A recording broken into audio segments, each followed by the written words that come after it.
You are about to enter the world of strange truth, a world where the line between fact and fiction is almost imperceptible. Beyond Belief, Fact or Fiction. Hosted by James Brolin.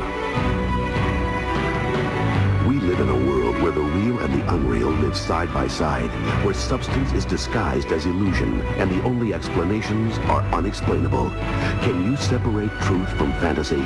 To do so, you must break through the web of your experience and open your mind to things beyond belief.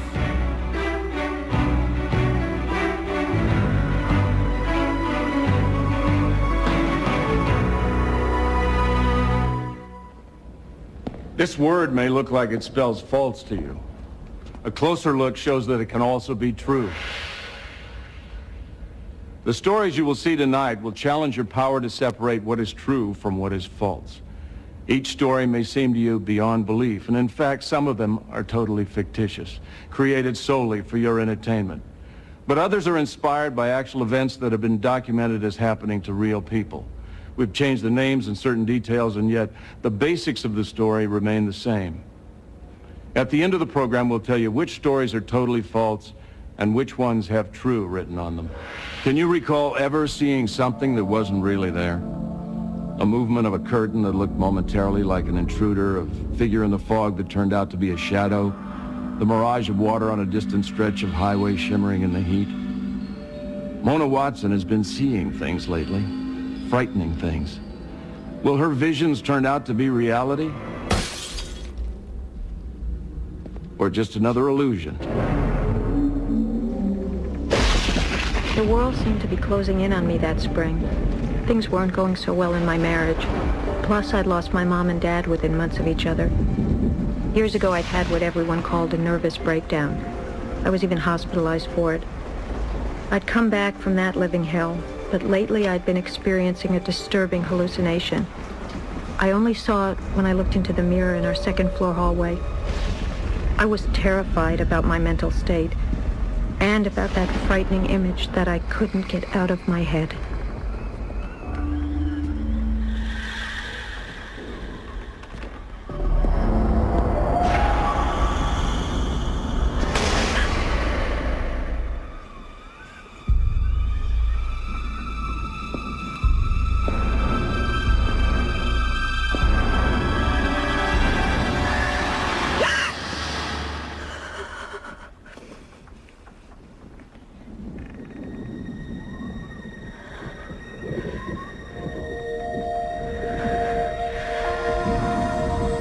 What I'm worried about, Dr. Hayes, is having a relapse. Mona, I really don't think that's what this is. Then why do I keep seeing that woman? Mona, you're working on a lot of stuff right now. Your mother just died, and you're under a lot of stress.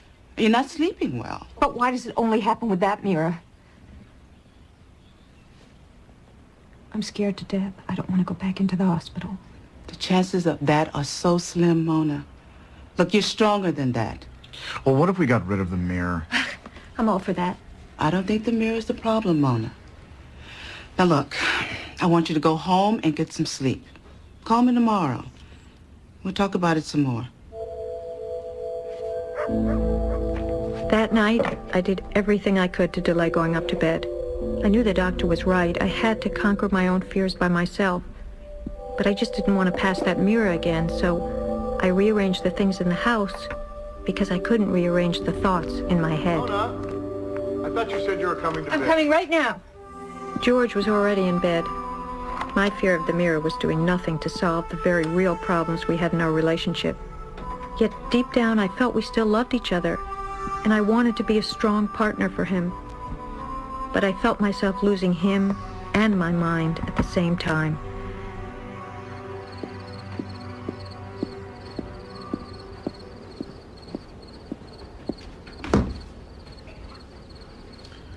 You forgot to turn out the hall light.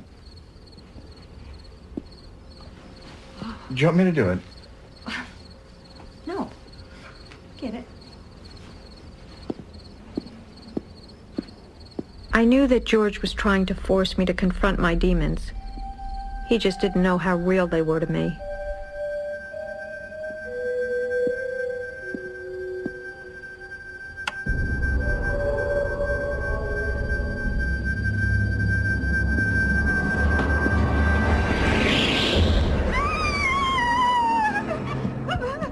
It's all right, honey. Here.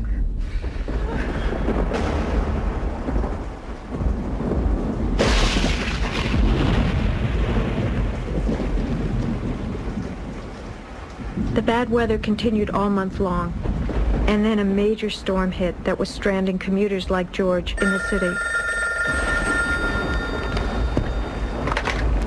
Hello? Oh, George, hi. Uh-huh. Well, then when are you going to be home? Can't you come home tonight? Are you sure? Oh, George, please try. No. I'll be fine. Yeah. I'll just sleep with the lights on.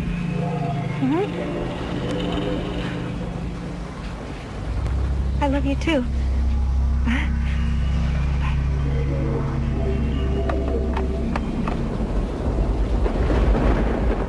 I was trembling inside, but I was determined to hold on to my sanity. I don't know why I didn't just sleep downstairs that night. Guess I didn't want George to come home and find me there.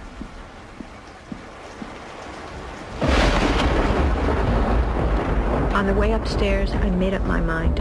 I would compromise. I didn't care what Dr. Hayes might think. I was home alone, and I was going to do something to calm my fears.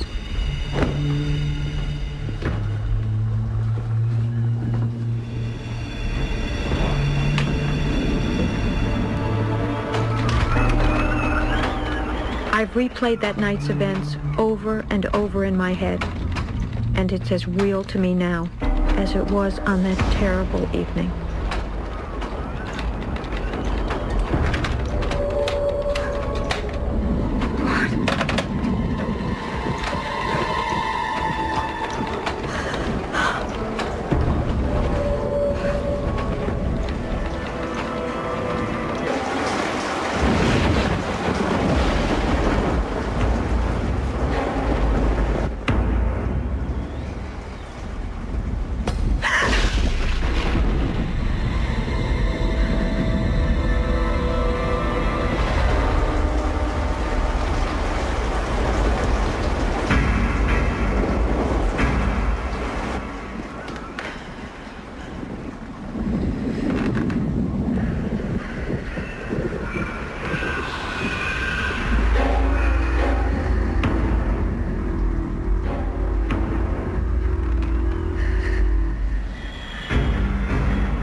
I didn't know who he was, but I knew he had seen the lady in the mirror too, and that's what saved my life.